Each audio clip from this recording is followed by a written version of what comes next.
From the studios of KENW on the campus of Eastern New Mexico University, it's You Should Know, featuring the people and events of Eastern New Mexico and West Texas.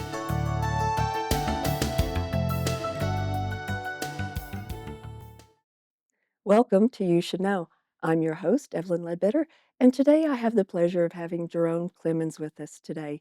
And Jerome has served in different capacities in banking and is right now, Jerome, you are the Business Banking Relations Manager at UMB, correct? Yes, ma'am, I am. And then also President of Habitat for Humanity. Yes, ma'am. Well, great to have you here this morning. Habitat for Humanity is something that I've just really watched and thought is such a great deal. But before we dig into that, let's learn about Jerome. So tell us a little bit about you. Well, I was actually born and raised in this area. I'm originally from Muleshoe, Texas.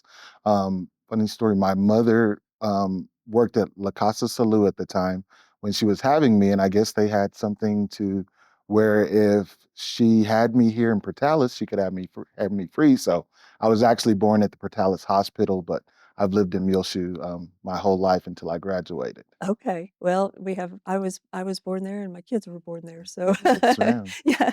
And then you said your mom, she had a dry cleaning business there in Muleshoe for She did, for like 25 wow. years on Main Street. She actually owned, and operated Lambert Cleaners. Okay. And then Yes, ma'am. after that, she went into banking, She correct? did. She actually went to work at the First Bank in Muleshoe, Texas.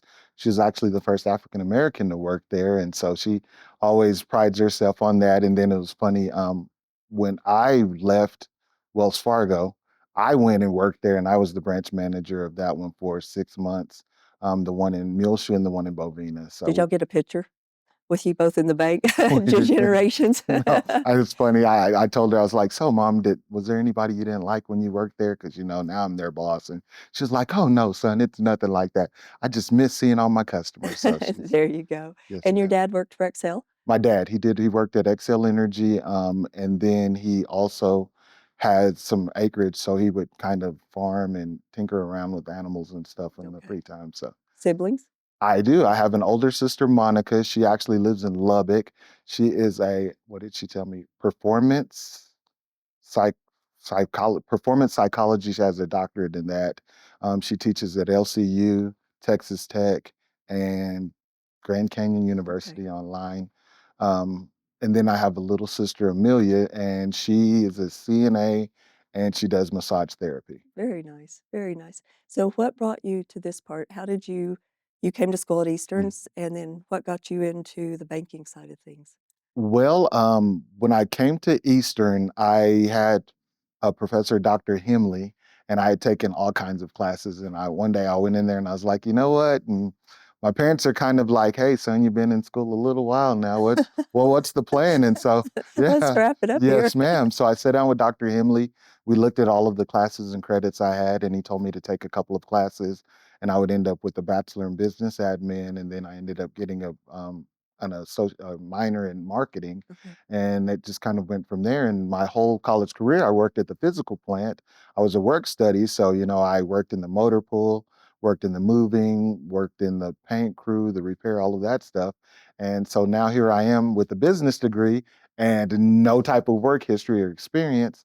And so I had a lot of friends at the time that were working at Wells Fargo.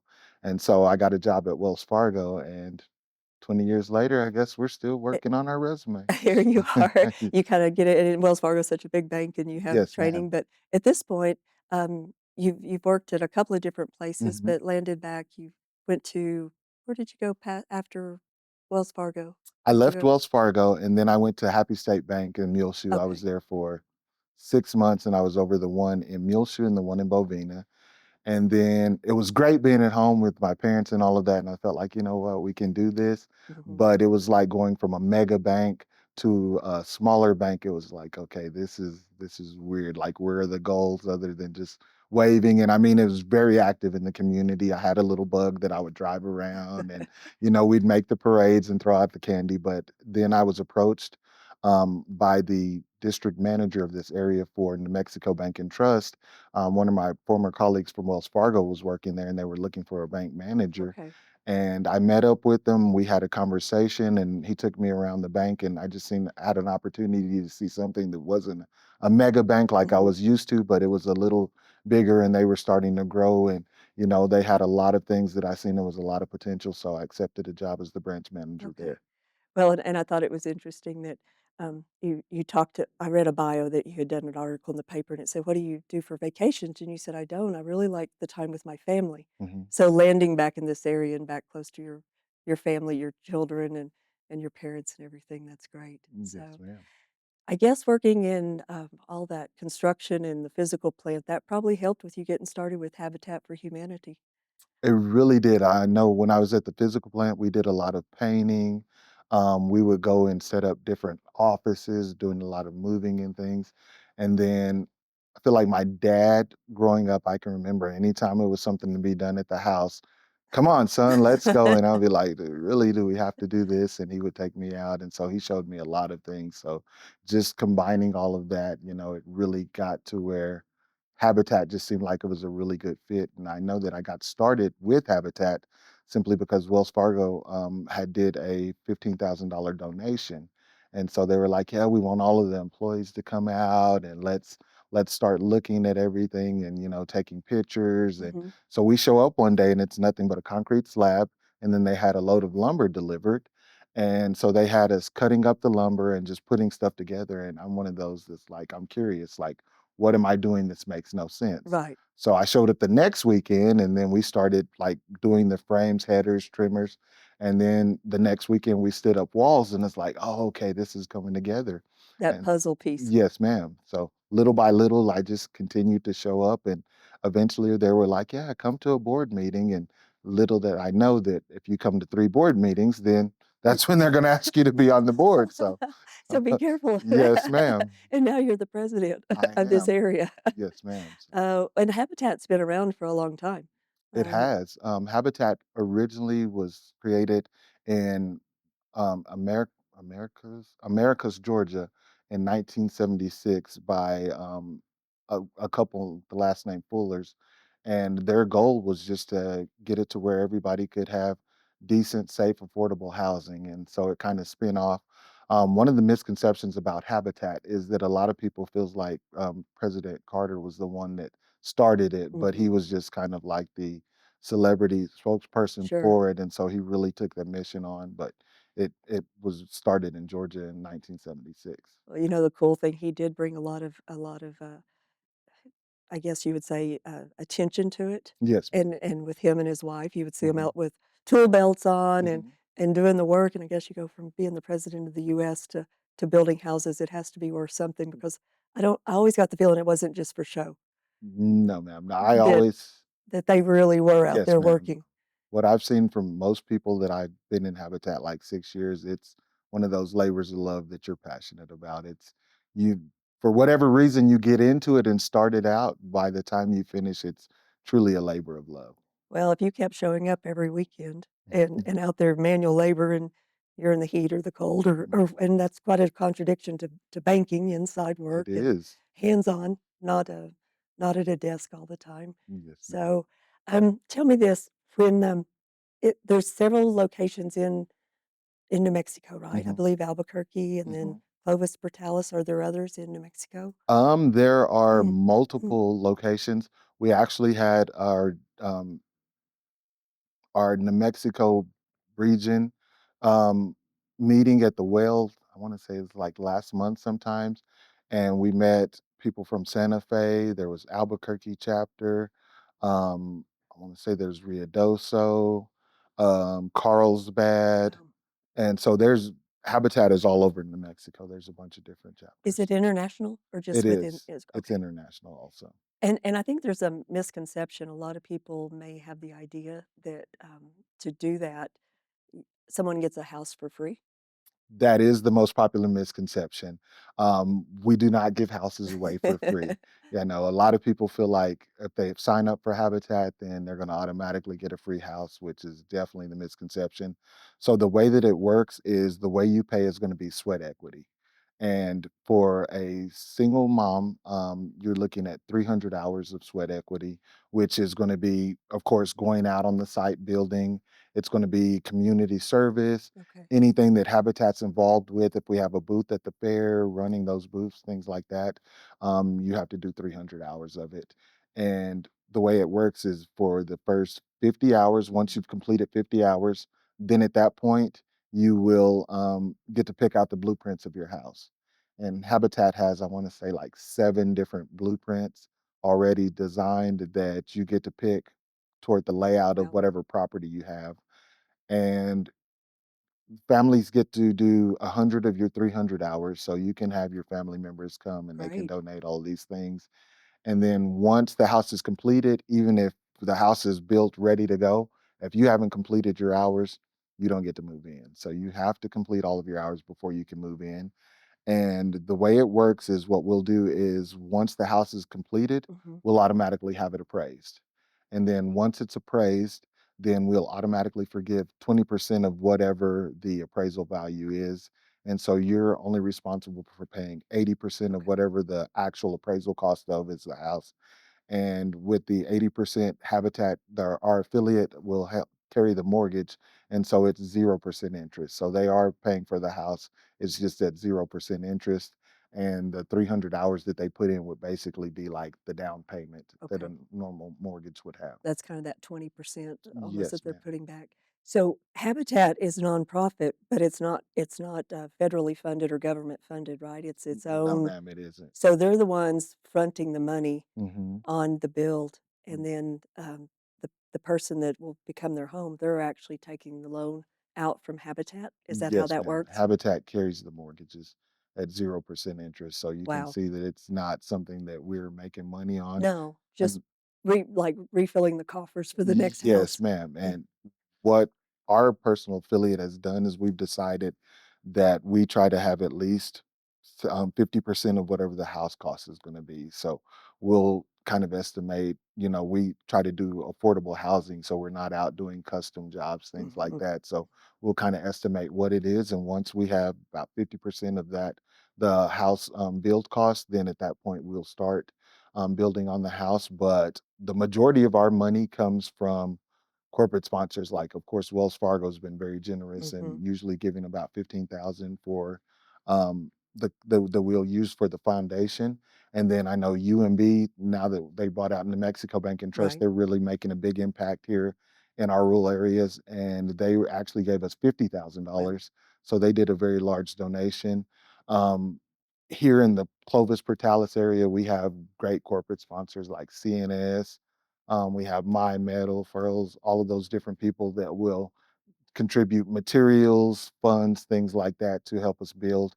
But the majority of our funds that we make comes from our Restore, which is our secondhand store that we have in Clovis. Whenever people make Mhm. donations, then we'll automatically pick them up. We'll clean up whatever it is, take it to the Restore, and the majority of the profit from the Restore goes to building the next house. I've actually donated some things, and it was Dr. Brunson, just a shout out to a great business professor of mine that was here at Eastern, and after he retired from teaching, Mhm. he was really involved with Habitat and ran into him in town and was replacing some doors and things, and he said, "Hey, we'll come get those," and him and I think it might have been his son showed up in the little van and Mhm. loaded those doors and everything, and it made me feel good, and hopefully somebody got some good out of them too. But what is the average size and cost right now of the homes that you're building?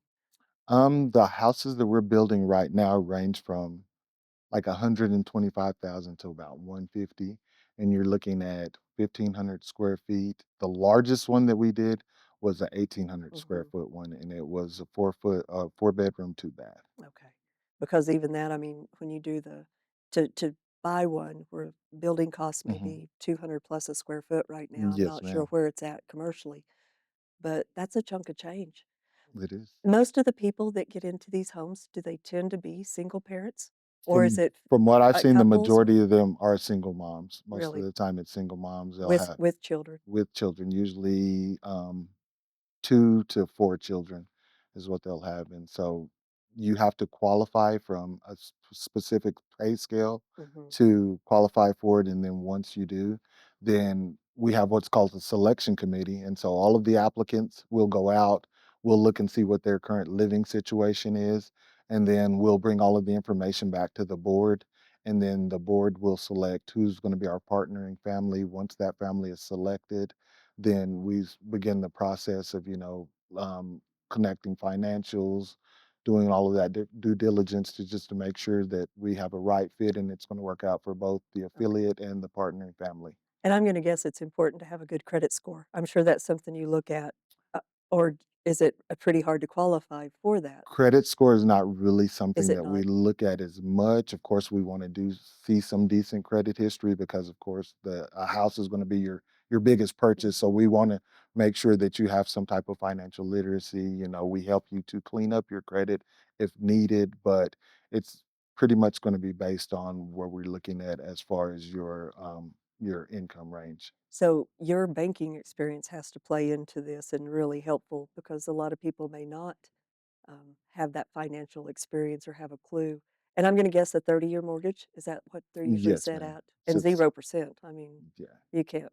Oh no, you can't. Unless you're given the house. You can't beat that. Yes, Hard ma'am. to top that. I wanna say that the last house we did, probably with insurance, taxes, and all of that stuff, she's paying around 560 a month, roughly. That's pretty amazing. Yes, ma'am. So, and when did you get involved with Habitat? I I actually got involved in Habitat in 2020, Okay. and it was when Wells Fargo did a first donation, Okay. and they sent us all out, and from there I was the vice president, and then the president at the time, he had an accident on his farm, and he called me one day and he's like, "You know what? I still got a lot of things I want to do with my grandkids, and I'm one accident away from, being crippled, so I'm Mhm. going to step down." And then I became president and I finished his term. And then the next year I became president again, and this is my 3rd term as president. I came off for a year because you can only be on the board for 5 years, and then you have to sit off a year, and as soon as my year was up, then they called me and like, "Hey, guess what? You're president again." So here we are. You said that you work on these every Saturday. Yes, ma'am. Our current build is actually here in Portales. It's on Red Wine Quincy, and we will usually get started around 8 o'clock on Saturdays, and I like to work till 2. Um, but what I've seen generally is once lunch comes out, then, people will eat and it starts to thin out. But I got a good group of guys, 4 or 5 of us that, Hit it we're hard. really into it, and so we'll usually stay and try to finish up whatever we can do. And did your kids, did they help with this? Or they may have been already old enough to kinda be into the Jaden has been on a couple of bills with me. Trinity, somehow she's snuck out of getting to come hang out with dad on the Saturdays, but yes, Jaden has done a couple of them. And this is something I think I'll probably be involved with it at some point. I do some rentals and things, and Mhm. it's always helpful to have some knowledge on fixing holes and, um, just some handyman stuff on those rentals. If you're paying a professional, it eats into it pretty hard. So, I And mean, do you learn? Do your people that are contractors, do they teach? they do, and funny you say that because I had a couple of rentals too, and it was like, "Oh, wait a minute, I get to pick a contractor's brain for free while Heck I'm standing there working on it." Like, I'll have all kinds of pictures on my phone like, "Hey, Bryce, look, uh, what do you think about this? What should I do?" So, yes, no, I got into that, but no, with the, volunteers, we have volunteers for all kinds of skill sets. We'll have some that, they're trade workers, and so this is what they do day in, day out, and then we'll have, volunteers that have never picked up a hammer before.